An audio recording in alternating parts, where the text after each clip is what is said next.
Welcome to the P.A.S. Report Weekly Roundup Podcast. The P.A.S. Report provides an honest analysis on the critical issues that matter to you without the biased media filters. Here's your host, Professor Nicholas Giordano. What's up, everyone? Welcome to the P.A.S. Report Podcast. Here's your host, Nick Giordano. As always, make sure to follow and subscribe to the podcast so you never miss an episode. Visit the P.A.S. Report website, pasreport.com, and share this episode with your family and friends and on social media.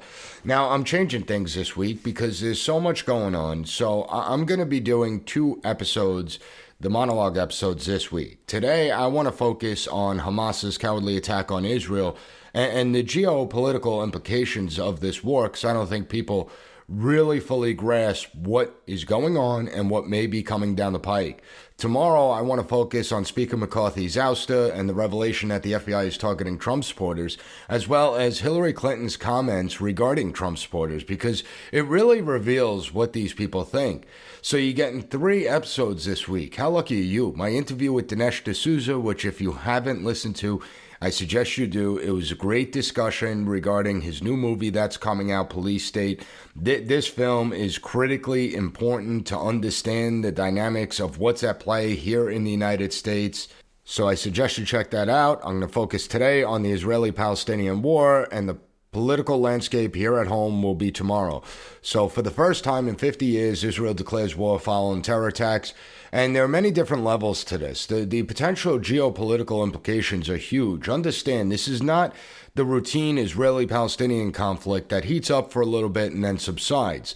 This one seems to be much different than the ones that we're used to. And for the last few years, I have been warning about the growing instability in the international arena. In order to truly understand what's happening right now, it's important that as a political scientist who teaches international relations, that we look at the levels of analysis. And the levels of analysis, it allows us to try and understand what's going on and predict what may happen, because this is one of those conflicts that can quickly spiral out of control. And using systems level analysis, something happens and then the world reacts. In this case, it's twofold. One is the attack where every country is going to react in some way to Hamas's attack on Israel. And the other is in direct relations to the United States. As our power and influence has declined over the years, instability on the world stage has greatly increased. And every single one of you know this. It's not like it's a big surprise. We're seeing multiple conflicts breaking out at roughly the same period. I mean, if I just look at this last month alone, we're seeing a conflict heat up between Azerbaijan and Armenia. We're seeing a conflict heat up potentially between Serbia and Kosovo. Then you have the whole Ukraine-Russia war. Now you have the Israeli-Palestinian war. This is not all coincidence. See, you have to understand that how power is distributed throughout the international system is going to determine whether conflicts are more likely and less likely. And we know that when there's major power shifts going on, it leaves a void where the chances for conflict increase. During these transitions, nation states and other geopolitical actors, they're going to take bigger risks. Right now, the world is devoid of leadership, and that's part of the problem. That we don't have any real leadership on the international world stage, something that the United States has held the mantle of for quite some time.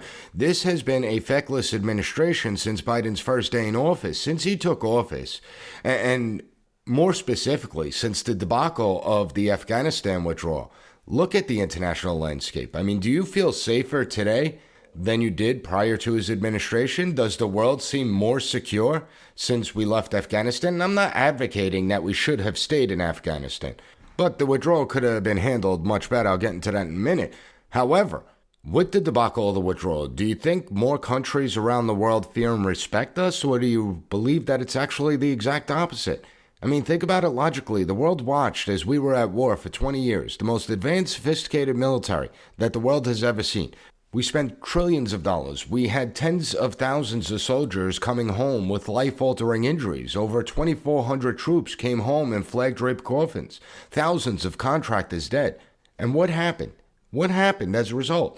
The Taliban was able to recapture the country in less than a week when we announced a withdrawal. We didn't even fully withdraw. You had the Afghan security forces, which General Milley was in charge of overseeing their training at some point. We saw the Afghan security forces collapse. The Afghan government fled, despite that we were told for over 20 years that we were making progress. We didn't even fully leave before the Taliban took over. How embarrassing is that? And then we had to actually threaten them to make sure that we could get our forces out of Afghanistan. And look at today. The Taliban is better armed and equipped today than the pre-9/11 invasion. And the Taliban has already expressed support for what Hamas did.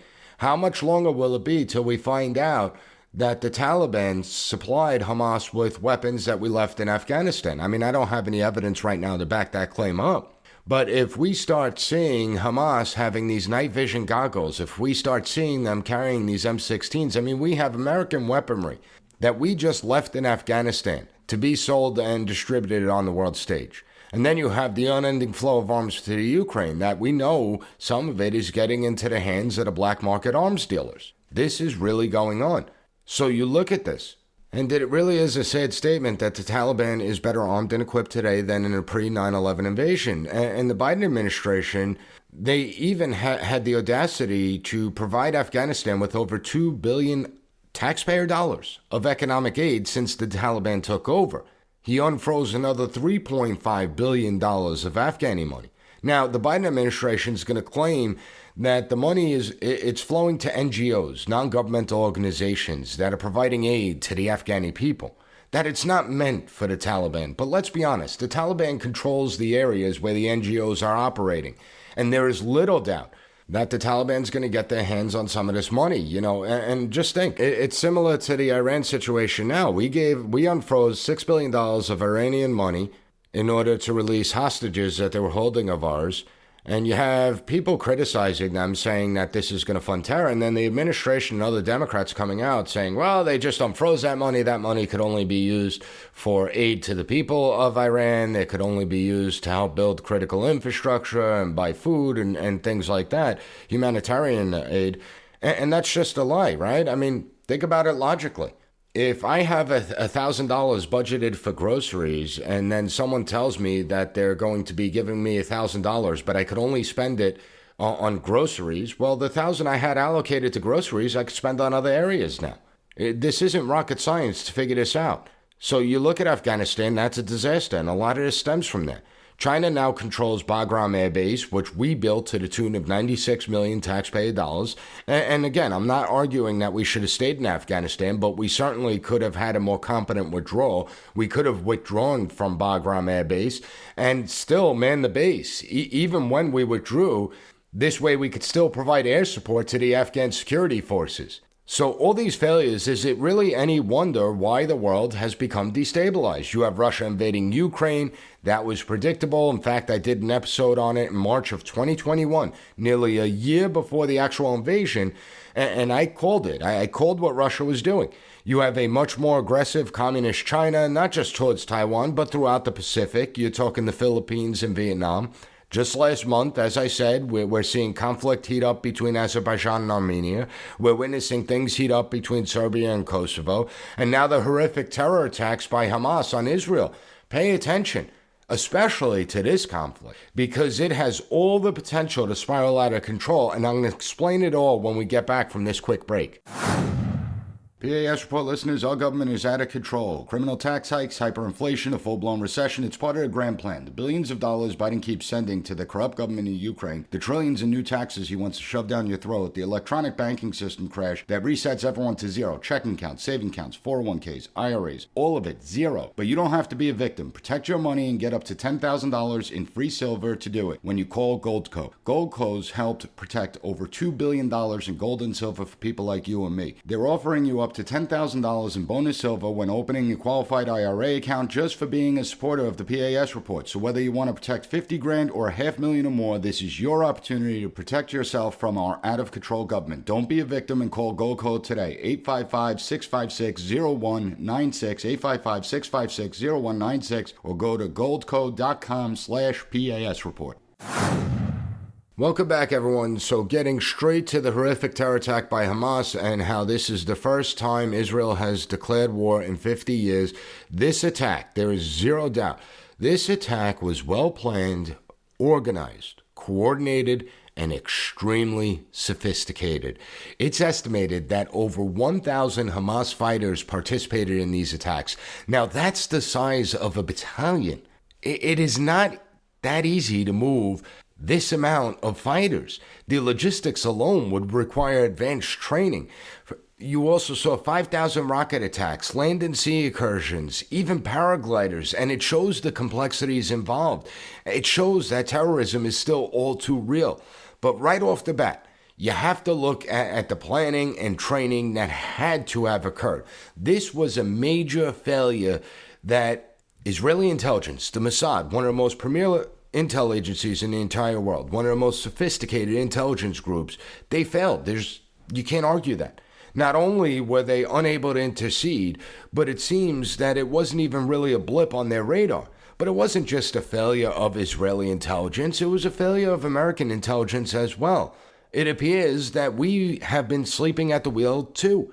Not for nothing. But what the hell is going on? Think back to 9/11.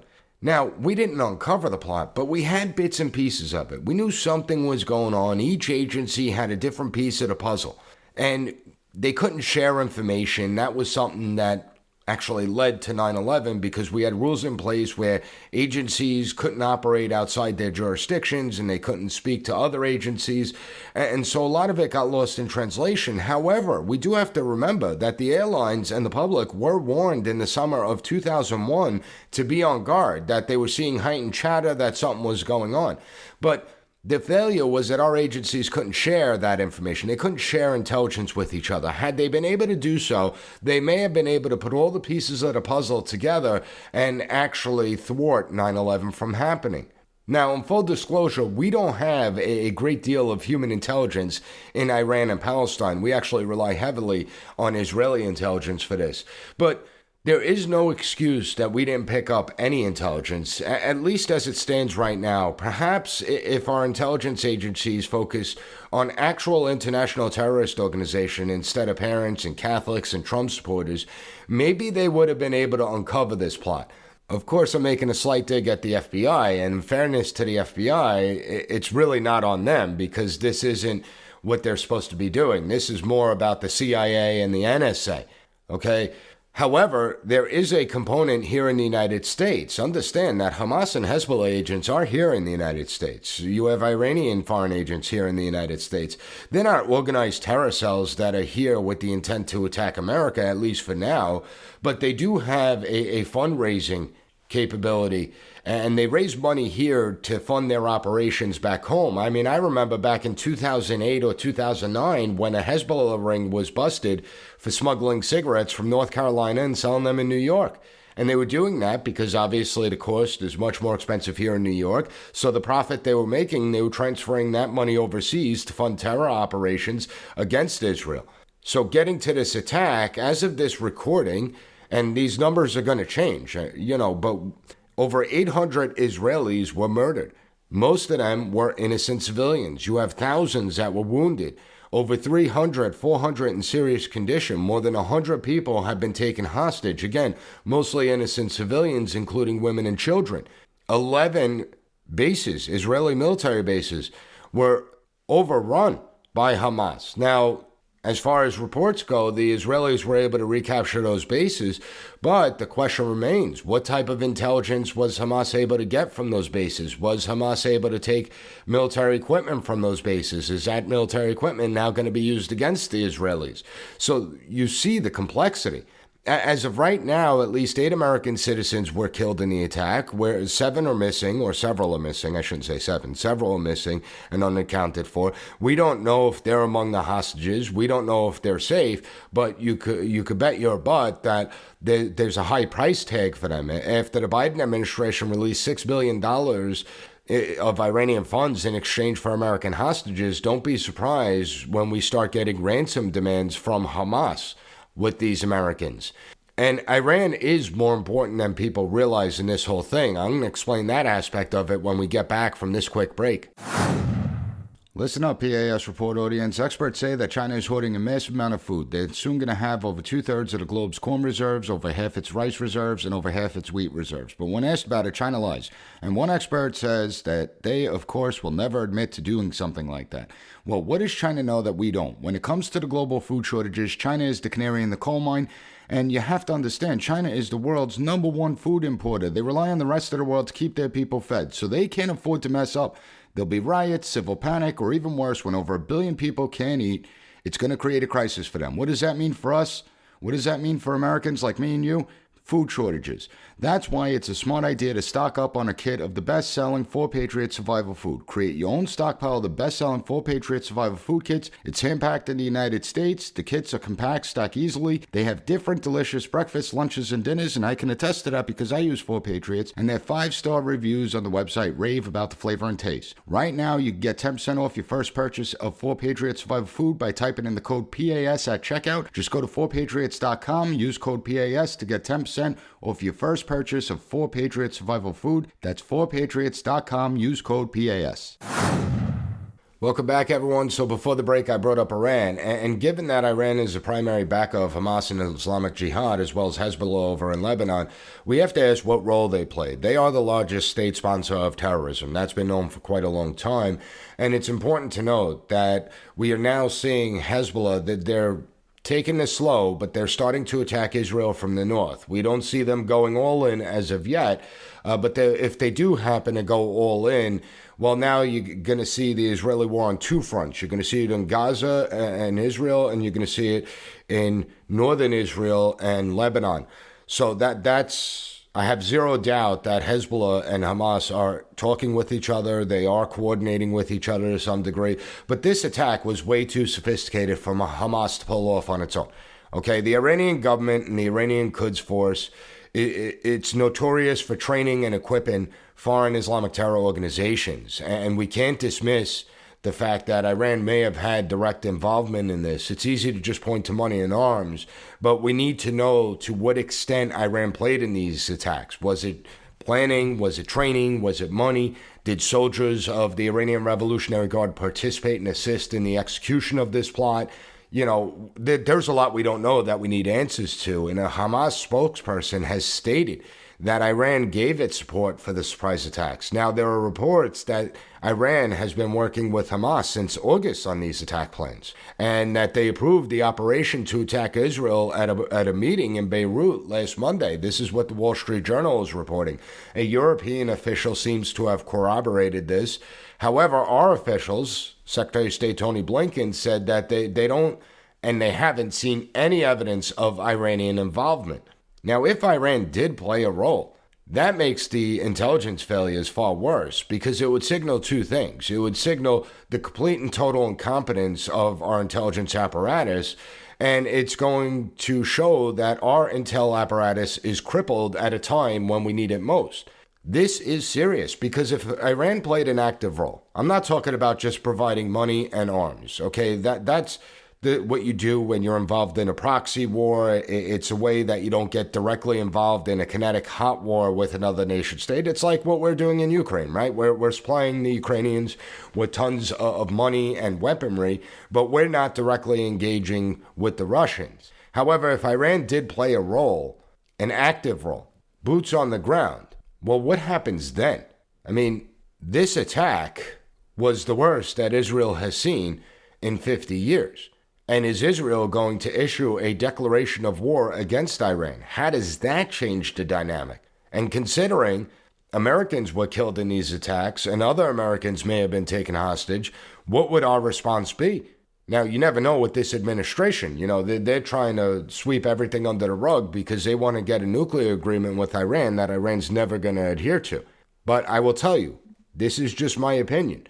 I have little doubt that Iran played a significant role. I just don't know the level of Iranian involvement. I think it's pretty high. And it wouldn't shock me if we find out that Iran had people on the ground, boots on the ground in this area.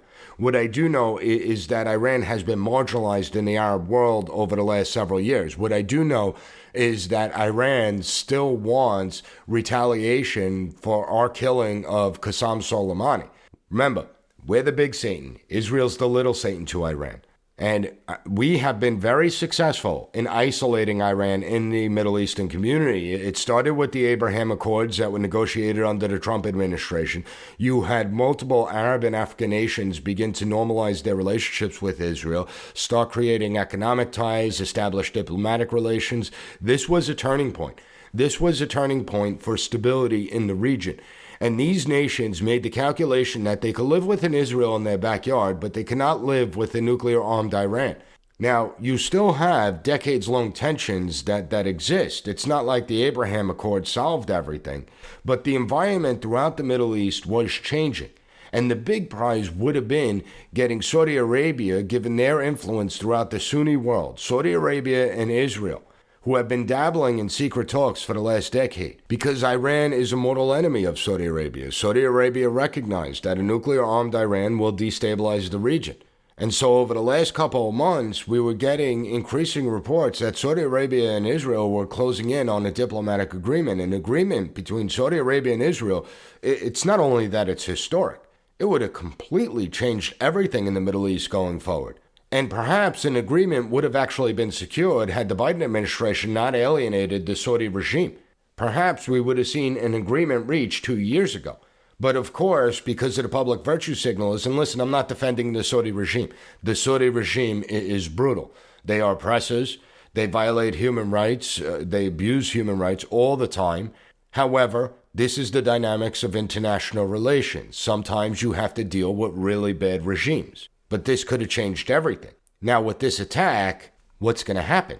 And that may have been the impetus behind the attacks, right? To end these types of talks, to create tension and hostility between those that signed on to the Abraham Accords in Israel. We are seeing pressure build on Arab governments from their own populations. And you have these Arab governments, Bahrain, the United Arab Emirates, they have to walk a very fine line. Diplomacy, it's two-level game theory, right? You have to satisfy your domestic audience, you have to satisfy your populations, but you also have to satisfy the world stage as well. It's a difficult dance to do. And these Arab countries, they've been able to maintain and manage it up until now. However, how much pressure is going to be put on them in order to end diplomatic ties with Israel? These attacks were designed to kill peace talks. I have little doubt about it. It was designed to kill the peace talks between Saudi Arabia. It was to pressure other Arab states to pull out of the Abraham Accords. It was meant to drive a wedge. And it looks like it may have actually worked. That's the sad part.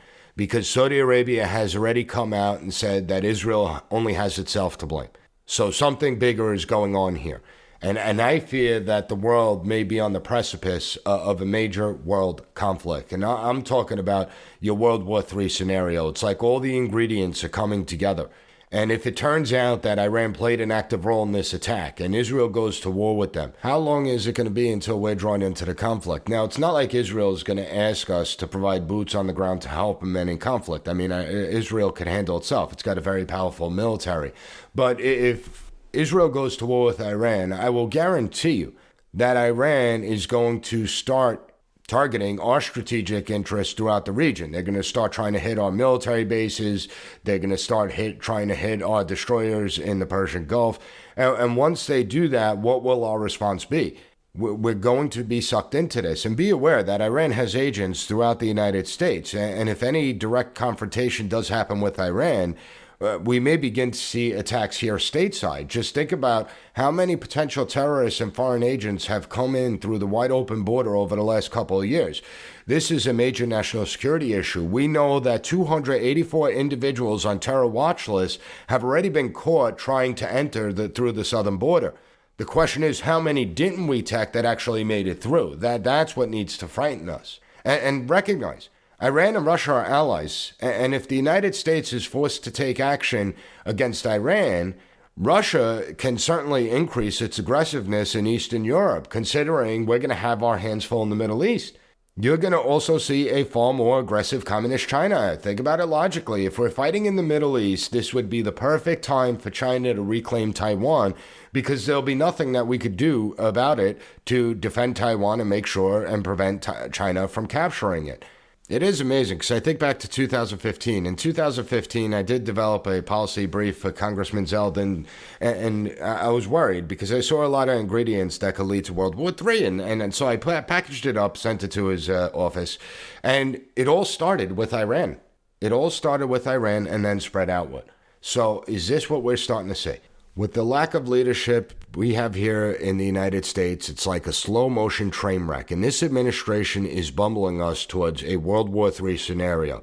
I'm not saying that that's definitely going to happen. I'm not trying to scare people, but we have to be aware that this is a possibility. However, maybe you could find comfort and solace in when you remember what they told us in 2021, that the adults are back in charge, that the same failed foreign policy experts are going to be back. Maybe you can find solace in that. As for me, I'm very concerned about the future. I'm very concerned about what's going to transpire over the next few months. And I'm going to keep you posted. I'll provide updates as developments come in. I'll keep you posted because this conflict may be something much bigger than we think right now. All right, that's it for today. If you found the episode informative, be sure to share it with your family and friends and on social media. Also take 30 seconds to leave the P.A.S. report a review and give it a 5-star rating on any podcast platform that allows it. Remember, I will be back with another episode of the P.A.S. report tomorrow. I'm going to focus on the domestic side of things, so you're going to want to make sure that you tune in there. Until then, stay safe. Thank you for listening to the P.A.S. Report Weekly Roundup Podcast. Have a good one. Bye. Be sure to rate, share, and subscribe to the podcast so you'll never miss an episode. Also, visit PASreport.com and follow us on Twitter at PAS Report.